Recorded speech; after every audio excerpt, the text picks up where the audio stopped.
High court drunk and drive కేసులకు సంబంధించి కీలక ఆదేశాలు జారీ చేసింది. పోలీసులు ఖచ్చితంగా రవాణా శాఖ నిబంధనలోని 44(a)ను అమలు చేయాలని ఆదేశించింది. డ్రంక్ అండ్ డ్రైవ్ నిర్వహించిన సమయంలో ఒకవేళ ఎవరైనా మద్యం తాగి డ్రైవింగ్ చేస్తున్నట్లయితే డ్రంక్ అండ్ డ్రైవ్ కేసు పెట్టొచ్చు. కానీ ఆ వాహనాన్ని సీజ్ చేసే అధికారం మాత్రం లేదని కోర్టు తెలిపింది.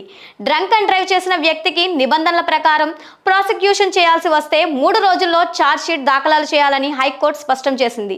సాయిరాం రావు అనే వ్యక్తి 2025లో డ్రంక్ అండ్ డ్రైవ్ కేసులో దొరికిపోయి పోలీసులు ఆయన వాహనాన్ని సీజ్ చేశారు. ఆ వాహన యజమాని విజయ్ హైకోర్టును ఆశ్రయించారు.